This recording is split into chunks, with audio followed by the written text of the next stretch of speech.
So we heard the testimony of Ashleigh Merchant, and she was on a roll in terms of trying to convince the committee about the alleged misconduct of DA Fani Willis. And then Congressman Jones took over with his line of questioning on the cross, and she kind of buckled and stumbled. So let's take a listen to his arguments.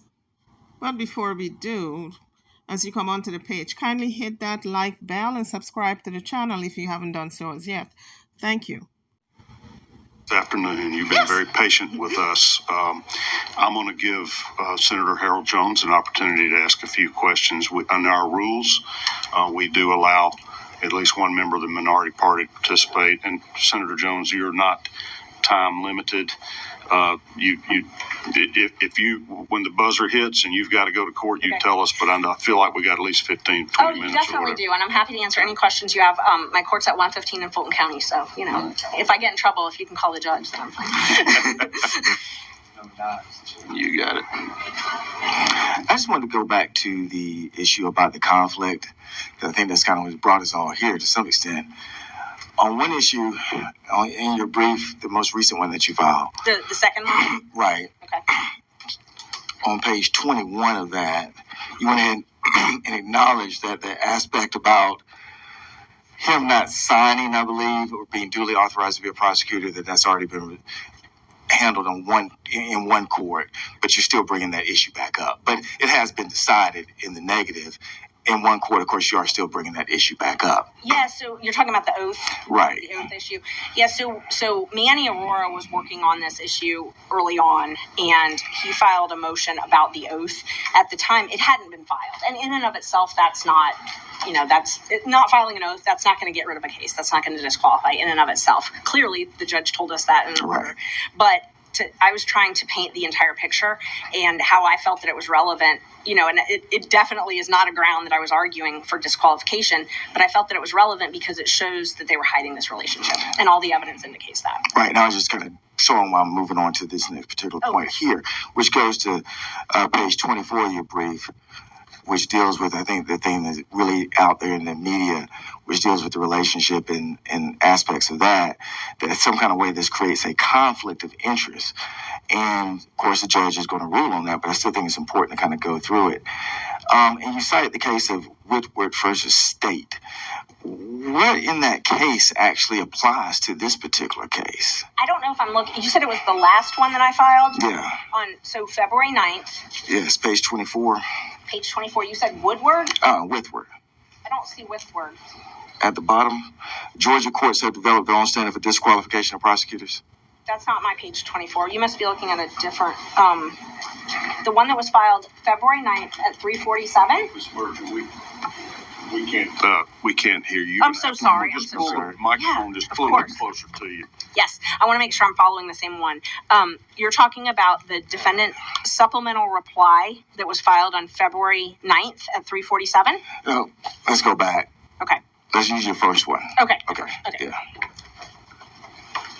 One that's a little bit more. Okay. So that one there on the Whitworth case. Okay. Tell me how that actually impacts this particular case. Which page are you referring to? Page 24. Page 24. Okay.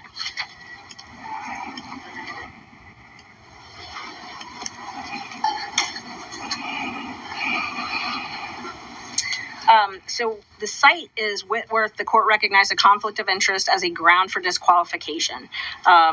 Held to arise where the prosecutor had acquired a personal interest or stake in the defendant's conviction. And I don't, I wish I had that case in front of me. I don't have the case in front of me. But essentially, to answer your question, that first of all is physical precedent only. So, right. Yes, and But you did cite it.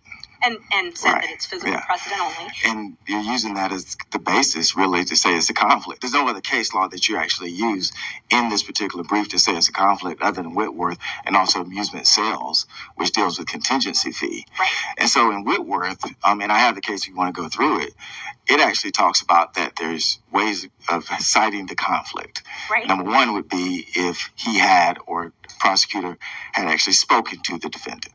Has that taken place? No. Okay. Second, has he represented the defendant? No, he hasn't. There was a motion early on I didn't even bring this up here, and I don't think we talked about it in the brief, but there was a motion early on because Mr. Campbell, who's Mr. Wade's law partner, actually sent a mailer out to my client and all of the other defendants. Yeah. So I don't think anybody called based on that, but they did advertise to them saying, call us to represent you. And then they came with the third, which says there has to be a personal stake in the defendant's conviction. Right. So is that what you're relying on there, that there's a personal stake in his conviction? No, in the prosecution also. So, and in that case, that's physical present only. And I don't remember the specific facts of that case, but it's not just a conviction. And obviously, the state wants it to be just a conviction. And we argued this extensively over 3 hours, I think, in front of the court. But it's also a personal stake in the prosecution. And that was an amusement. Prosecution, in that case, that was a contingency fee case. So that's that was correct. Completely different. Yeah. And so in amusement, it was a contingency fee case. So they had a personal stake actually really in the conviction, because they only received the contingency fee when the conviction happened. Right. So what you're really saying is that they had a personal stake in just bringing the case, because there's no personal stake in the conviction similar to amusement, correct? Well, so amusement's a little bit different because there is no conviction in a forfeiture act. Correct, but they're going to get money if they win. Right, but there's no conviction. But they're going to get money if they win. That's the key. They get money if they keep the forfeiture. So it's where that was a forfeiture case. I think that was like game slots. That's correct. Yes. But they get money if they win. Right. But that's the only way they get money. Yes. But they don't get money for bringing it. So I just wanted to make sure it was clear. Right. That was not conviction, because you can't have a conviction. But they only get money if they're the victor. He's receiving his funds. Mr. Wade is receiving his funds because he's billing because the case is going on, correct? Oh, yes. Not because he wins a case. No, he can lose the case and still have Absolutely. Make a ton of money off of it. So what you're saying is the actual conflict is just bringing it. No, the actual conflict is, that's a long answer. The actual conflict is lying on your disclosures about how much money I'm talking as far as this issue is concerned right here. When you use with worth, you use amusement sales, and they say that there has to be an actual conflict. And amusement sales, and let's go back to Whitworth if we can, because in Whitworth, the person was actually told, the prosecutor was actually told by another prosecutor that they want the case to actually resolve in a conviction. Because what had happened was the defense attorney came to the prosecutor and said, we would like to plea. Mm-hmm. And the prosecutor basically said, no. He went and got advice from somebody, and that prosecutor said, we would like this case to resolve in a conviction. Right. And so the question, and that then was held not to be a conflict. They said that still is not an actual conflict, even though someone told that prosecutor, we want to see a conviction. We actually want to see it go to the end. Don't plea him out. And the court said, no, that's not an actual conflict, because what you have to show is there's an actual unfairness to the defendant in the trial. Right. Can you point to any unfairness in the trial that's taking place? It's not in the trial, so it's not limited just to the trial. But to answer the first part of your question, when you were asking about the conviction of personal mistake, Ms. Willis has made numerous public statements about her interest in a conviction. There's some emails that had been admitted as part of it, as part of some of the exhibits in the case. There's a lot of pleadings, so I don't know which one exactly, but talking about her desire for there to be a conviction and jail time. And then in my case, for example, so Mr. Wade offered my client misdemeanor probation. So we were the first people to get an offer. And we said, no, we wanted a dismissal because he was not guilty. And that did not happen. So obviously there's an interest in him being convicted of something, because when the plea offer was for him to pay a $5,000 fine and have a misdemeanor. So in reality, because you said that he wanted to extend the case out, he was actually trying to end your client's case. With a $5,000. But it was going to end.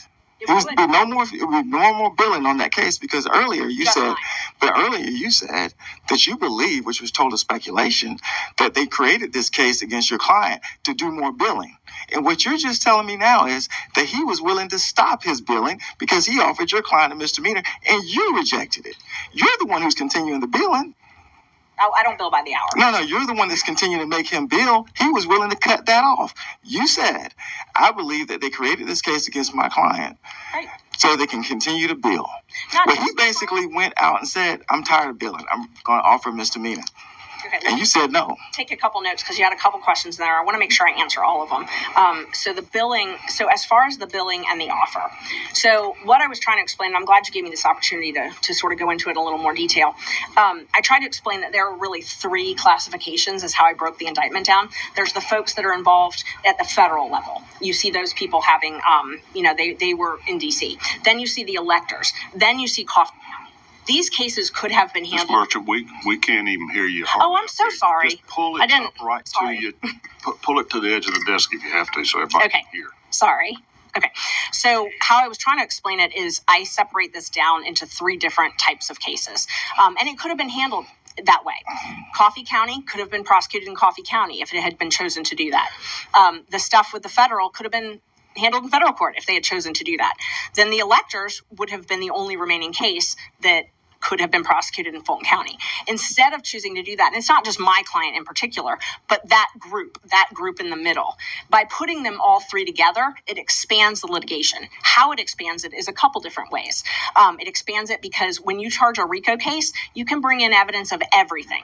So essentially, instead of having a case, a quick case, a case where there's evidence against Michael Roman, only Michael Roman, we litigate that. They expanded it to include these three different classifications. What does that do? That means the trial is going to be a year. They can plead people out. They can plead Michael Roman out. They can plead this person out. They can plead people out, but they're always going to have that large enterprise. And it actually does, even if they pled my client out, the offer was for him to testify. So, for him to testify, even though he would not be on trial, his acts would still allegedly be on trial, which still expands the litigation because he's not gone. The deal's not, you can plea out and you're gone. Bye. We're not taking up time with you. It still expands it. So my whole point earlier was that this expands the litigation because imagine if we just had, like you see in other cases, one defendant.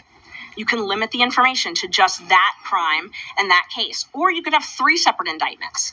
But what we've done here is we've put them all together.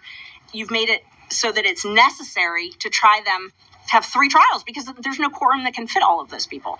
So that expands the litigation. So in the case that you cited, physical or not. Which one? Whitworth? Whitworth. It says specifically that when the prosecutor goes up, Morgan, who is the person who's talking to him, who's the prosecutor, Hobbs informs Morgan, who is the prosecutor, that he anticipated a successful criminal prosecution, but that any decision regarding Whitworth's proposal to Morgan was Morgan's to make. Morgan decided to continue to go forward. And they said that was not a conflict, that was the prosecutor's decision to make. And you're saying, this is the case you cite. Well, in your case, they actually came to you and said, we're willing to give you a plea. And you said no, which is perfectly fine. But then you say, well, they want to extend prosecution on my client. They were willing to cut it off. And so therefore, the case that you cite is totally opposite than what the situation that you're dealing with. How would you say that you have a conflict in this case? Based on this case, just based on this case. That was your first case that you cited in your brief. I don't think it was actually the first case, but the first was actually a federal case, but the first Georgia case you cited was Whitworth on this particular issue. Right, on this particular issue. Correct. And again, I don't have Whitworth in front of me, and there's a lot of different facts about these cases. I would be happy to review it and let you know. But what I can tell you is that I still, and we still believe that this is to expand the litigation. Kindly hit the like bell and subscribe if you haven't done so as yet. Thank you. And even if it's minor, the law says over $100, that's enough to have a personal interest. So what we've got these financial disclosures where they're not being truthful. Ms. Willis is lying under oath, which is the same thing my client is charged with conspiring to do, lying under oath about receiving a benefit over $100. So you've got those. You've got this concerted effort, which we have seen, unfortunately, drag out over the last couple of months, this concerted effort to hide this information from the public, to keep this information out. I think that it is very reasonable for a court to think that that is a conflict of interest. And whether or not it's a stake in the conviction, a stake in the prosecution, we definitely have seen a stake in the prosecution. And Whitworth, the problem with Whitworth, and this is... Who actually brings the case? The district attorney. Well, how do they get the case? Well, we know a lot more now because of the book Find Me the Votes. So we know a lot more than we normally would know. So, and that's one of the things that I talk about in my motion. In this case, it was actually Nathan Wade. So he's the one that he presented most of the witnesses. How is your client charged? How are these clients charged? My client was charged just in the actual grand jury. Okay, yeah. So a grand jury. Yes. Okay, so we had a special grand jury, and then you had a grand jury. Yes. Who made this determination? Well, yes. They made the determination to bring charges, basically. To indict, correct? Yes, and I. So are they part of all of this? No. But I've never had the privilege of being inside of a grand jury, but I have heard a lot about what happens inside of a grand jury. It is a witness who comes, and in this case, it was actually the investigator for the DA's office. So just to understand this, it is a very low standard of proof. It's probable cause. I have had clients who were dead indicted. I actually had a lawyer that I worked with at the public defender that was indicted along with his client because the DA presented an indictment that actually had the lawyer's name on it by accident, and the grand jury indicted him. So you're saying the grand jury has flaws? 100%. Oh, so would you think it'd be better for just the prosecutor to draw the accusations? No. So the grand jury. I know you guys have a bill doing that right now. No, I definitely don't think so. The grand jury is better than no oversight. Correct. Definitely, but right. It's a continuum. So my point in bringing that up is the grand jury is not perfect. The grand jury is. I'm not allowed to be part of the grand jury. It is not what I would call adversarial. So the grand jury is one-sided. They only hear from the prosecutor. And they hear hearsay. So in this case, using it as an example, the investigator for the DA's office listened to all the January 6th testimony, read all the testimony, went in there and summed it up for the grand jury. They present, the grand jury doesn't draw up the indictment. The prosecutor brings that indictment, and then they vote, and it's a majority. So all they have to do is a majority vote, and it's by a very low standard. It's a probable cause, which is about 25% proof. So you've got hearsay, you've got a witness who hasn't actually witnessed anything personally, you've got a standard of 25%. I think there should be much more safeguards on the grand jury process personally, but that's for another day. So you went through a special grand jury and they made their recommendations. Then went to a grand jury and they, of course, made their recommendations. And how many persons have actually pled in this particular case? 2 or 3. 2 or 3 already. And they were Well, there was one. So the first gentleman who pled, he was a bondsman, and he was not, because of the state law for bonding agents, he's not able to actually run his business while he's on bond. So he had a significant financial interest in entering a plea early on because he was essentially couldn't work if he didn't enter a plea. And I mean, he got probation. It was not what you would imagine in a huge racketeering case. You would not imagine probation and a $5,000 fine. The other 2 people who pled are both lawyers at the end of their career. And, I can imagine when I'm close to retirement and I have my retirement funds, if I would want to spend them on a criminal trial or spend them seeing my grandchildren, I would spend them seeing my grandchildren. One of the things we've been talking about is Mr. Wade's kind of qualifications. So, yes. But you did mention early on that he was very instrumental in the special grand jury process. So he's been there. He's been part of this process. Oh, you can see that by his bills, yes. Right. So other than just his bills, you said that you recognize that he's been part of the process. So even though he's very, I guess, what everyone's saying is inexperienced, he was able to go to a special grand jury and get their positive recommendations, I guess, from state side. He's able to go to a grand jury and get indictments, which positive for the state side. And he's actually had some persons actually plead guilty. So this inexperienced former assistant solicitor, I mean, he's not doing too bad, is he? That would be up for dispute. I mean, if you want to talk about his qualifications and whether I think he's qualified, I'm happy to talk about that. No, I'm just saying. I mean, when you say that someone's totally unqualified, that's basically what's been going on. It's very surprising that he's able to go to a special grand jury. You say he's integral in that. That's not surprising. And he's going to a grand jury. You say he's integral in that. Then why even say that he's inexperienced? And he's getting people to plead guilty. But basically, you're saying those are just lawyers that don't want to do anything anymore, and they just pled their clients guilty. No, I understand. No. So the special purpose grand jury, first of all, remember, my client was not recommended as far as that. I understand. The special purpose grand jury, I've had the opportunity to read a lot of the transcripts from that. It's direct examination. So you're bringing a witness in and you're talking and you're saying, tell me what happened. So did that along with Mr. Wooten, and he never did it all by himself. He definitely led it, but Mr. Wooten asked a lot of questions, and there were some other prosecutors in and out, but he was always there. But that, I mean, special purpose grand jury is really just to investigate and get testimony. I understand. So it's not. But when a person's trying to insinuate that somebody's basically totally unqualified, it is important to realize that they've walked this case to this particular point. Very complicated case, I'd imagine. I mean, that's something that we can debate. If walking someone through the grand jury, the special purpose grand jury is complicated or not. Asking questions. And again, there's a team of 10 lawyers. So now's a team of 10 lawyers. Who knows what part he's doing? But the question would be then, why him? Why not all of the public servants who are taking government salaries and, restricted in their private law practice? Why do they need him there when there's all these other people? As far as the qualifications, asking questions in a special purpose grand jury in and of itself, I mean, there's no opponent. There's no adversary. There's no judge. Once it became adversarial, you've had persons start pleading. And maybe more potentially, correct? Possibly. But we'll find out. But let me ask you this, though, because you were talking about the staff. One of the reasons you may go outside to outside counsel could be the fact that if you actually put this type of case within the office, just speculating, but to some extent we all are, the office would basically shut down. There's a potential that the DA's office had actually basically shut down. Oh, God, no. If you took the $1 million that he's been paid, you could hire 5 lawyers. You could do that, but how long would you be able to keep them? In other words, if you hired 5 new inexperienced ADAs, they're not tackling this case.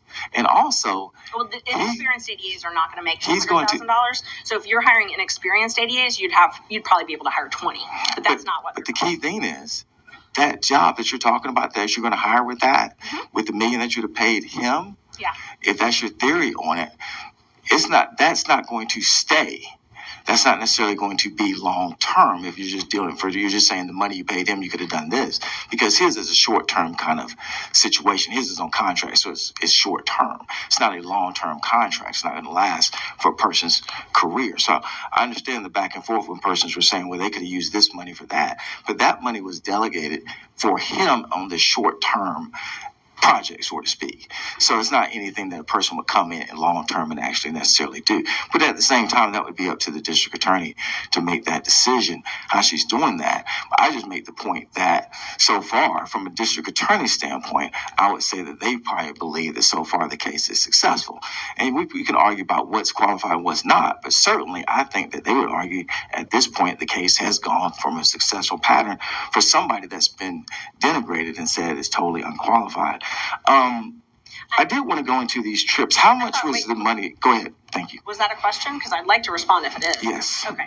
I took notes because there were a couple different questions in there. So the first one, you said about how much money. So Ms. Willis had stated that it would be between $3 or $4 million to actually pay Mr. Wade completely to prosecute this case. So you'd be able to hire a number of prosecutors. Some of them do come and go, but most of the prosecutors we've seen on this case have been there since the beginning. So, unfortunately, these cases take time, so people may leave. You also asked me about that this money was delegated for this, and I just wanted to make sure that my testimony was accurate. This money was never delegated for this. The county did not ever delegate this. The county was not involved in that at all. Ms. Willis is the one that decided, and there's no budget. There's no transparency at all on this. She does the contract with him, and I believe you showed those contracts. So in that sense, it's delegated to him because that contract can end at any time. She could say, hey, the contract, because he works at her pleasure. Oh, yes. So that contract can actually end at any time. That would be the point. Yes. On the trips, how much total were the trips? About $20,000.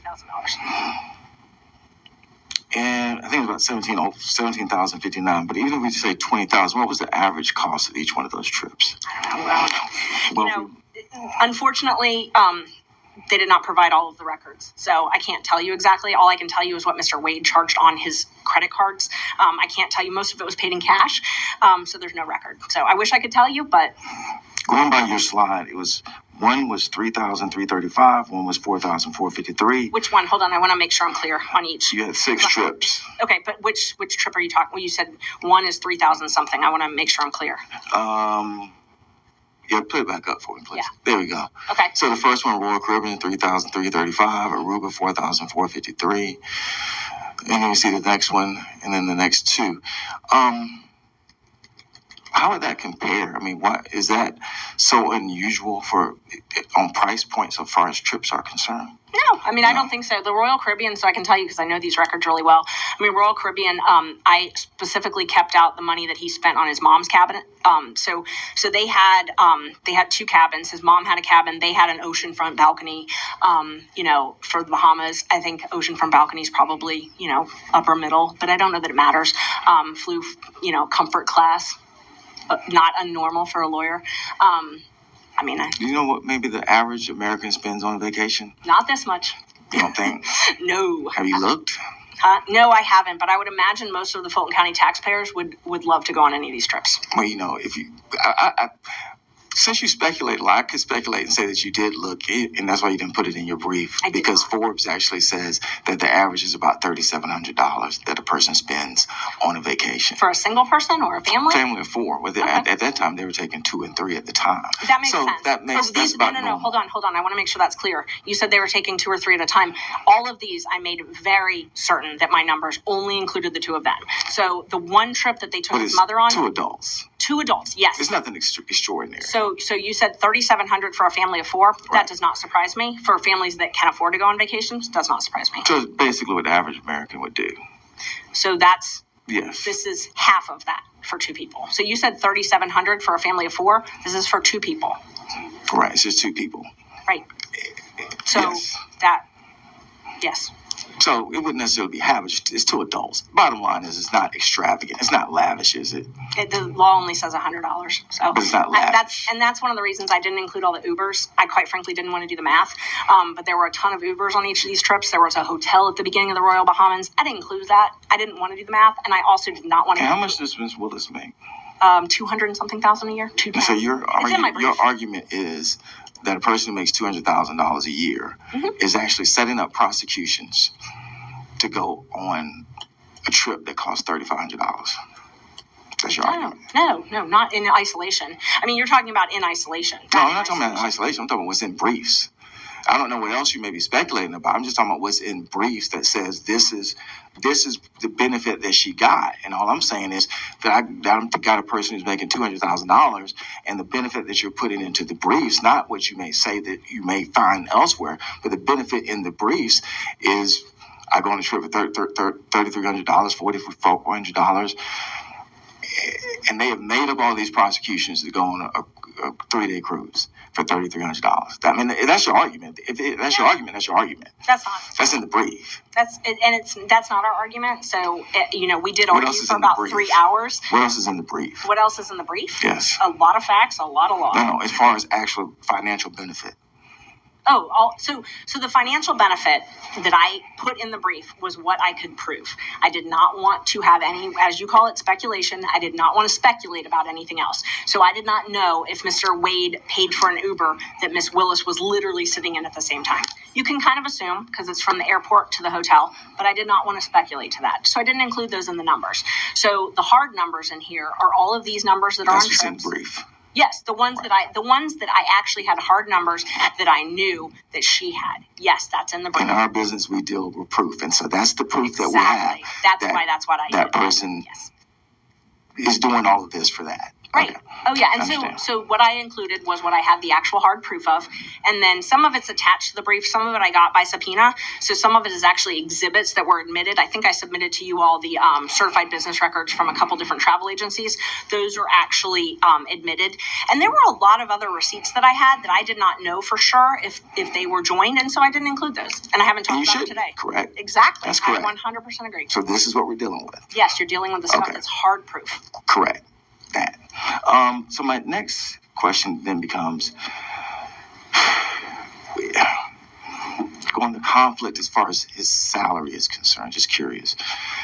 Is it the amount of salary that you really creates the conflict? I mean, because we get stuck on money a lot. So is the amount of salary that gets is creating this conflict in your mind? No, or it's just the fact that he gets any salary at all? No, it has nothing to do with that. I did not make any allegations against Mr. Floyd or Ms. Cross. It's the fact that they were sleeping together and he was paying for trips for them to go on, and they were hiding it from the taxpayers. Which we just discussed that. That's why. So if there's not a trip, then you don't believe there's a conflict? Oh, I do, because of the Fulton County laws. The laws say that they can. I'm not understanding the county codes, but I'm talking about as far as like what the case law says, which is what the judge is actually going to. If you're not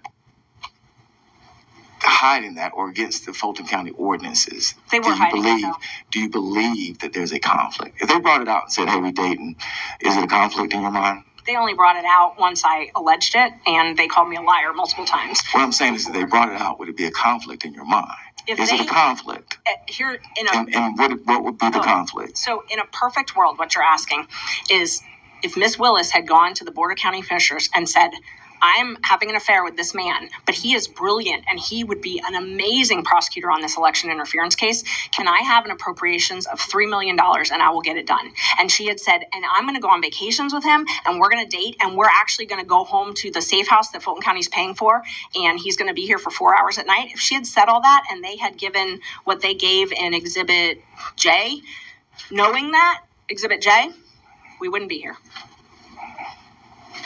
So then your client actually has no conflict because that would still exist. Your client has no hard conflict then. There's no actual conflict. It doesn't matter if you disclose a conflict. If you disclose a conflict, it still exists. And that's exactly what they said in one of the cases that you cited. If a person says, I got a conflict, but I'm still going to testify against you. I know I represented you and I have a conflict and I'm going to go testify against you. Conflict is now over. Absolutely not. If you have an actual conflict where your client is harmed, just because they disclose it doesn't end that conflict. No. So what you're describing is not a conflict at all. You're just saying, I caught somebody, so therefore I'm going to create something and call it a conflict. You cannot waive a conflict like that. You just couldn't. If your client is, you could not do that for your own client. If your client is actually suffering harm, as far as how the prosecution is taking place, because that's what a conflict is. Just because she says, oh, I'm doing these things, you're not going to go to your client and say, you actually have actual harm, but she said it, so we're going to still go forward. That makes absolutely no sense. I'm sorry, I don't understand your question to me. I don't know what you don't have a conflict if you're saying if she disclosed it, it would go away. Then there is no conflict. No. I did not say that. I said we would not be here if that had happened. Right, because you wouldn't claim there was a conflict. No, because we wouldn't be here because it violates so many of the Fulton County statutes and ordinances and the state statutes that we wouldn't be here because it wouldn't have been approved.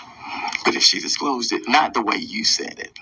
If it was disclosed, it's disclosed now. What is the conflict? The undisputed facts. The facts that we all, your side and my side. How is your client harmed? That's my question. Hold on. I'm trying to answer your first question now. So if all the undisputed facts, if those had been in front of the Board of County Commissioners, we wouldn't be here because there would not have been a contract because it's in contravention of law. So we would not be here. I would not be bringing a motion because who knows if my client would have been indicted. Now, I wish we could go back in time and undo that and see, but we can't. And so Mr. Wade was in the grand jury. He should not have been there. He should not have been appointed. Had the Board of County Commissioners known all of the facts of the case, he would never have been appointed to this case. So we can't now speculate as to what could have happened. What case law do you point to prove that? Oh, the statutes. It's not stat, not Fulton County statute. I'm asking the Georgia Court of Appeals, Georgia Supreme Court. Is there any case that says that? And there's not. No, and it's really not surprising, honestly, because can you imagine this happening? I mean, honestly, in December, would you have imagined this happening? I think most people wouldn't. All sorts of conflicts are taken up by the Court of Appeals. I can tell you, I have found some cases in other jurisdictions, but I have never found a case in Georgia where, and mind you, this only happens in Fulton County. So we're talking about Fulton County cases where there would be a special prosecutor appointed because it's the only place that this happens. So otherwise, maybe the AG. So you're talking about a prosecutor sleeping with the person that she is appointing to do this work, paying exorbitant amount of money, not getting county approval, not filing. Is she paying him, or is he earning the money because he's actually billing hours because he's prosecuting the case? I mean, I don't. He's I wasn't billing there. hours because he's prosecuting a case, correct? I A case that a would grand hope. jury indicted. I would hope that he's billing based on work that he's doing. I don't know because I don't have proof of that, and the billing is very irregular. But I don't know, so I don't. I mean, words do matter when we say that she's not paying him in that sense. He's earning money for a case that he is in charge of prosecuting, that a grand jury indicted, and that's where we are. You're correct. She is not paying him. The Fulton County taxpayers are. As they pay every prosecutor, as they pay every public defender, and every government official that actually exists. Employees, 100%. yes. And that he is part of that process. And he is prosecuting a case that you're involved in, correct? He's prosecuting. And he's been integral in that prosecution. And you've said that. I mean, he has been very involved. Integral to me means that he is necessary. Senator Jones, are you getting close? Yes, sir. I just had one last question, and that was, in the case that you cited, it clearly says... Which case? I'm sorry. In Whitten? Whitworth versus State, it clearly says the prosecutor should see no unfair advantage in taking advantage of the accused. That creates the conflict. What unfair advantage has he done in this case? And you've asked me a lot of questions about Whitworth. I would love a chance to read it if you have a few minutes, just so I can actually respond. I don't have it in front of me, and there's a lot of cases out there, and I want to make sure I respond accurately. Sure, I have it. Okay. Nice. Yeah, absolutely. Thank you. I'm sorry. I'm one of those people on visual. I like to see it. Do you mind? Thank you.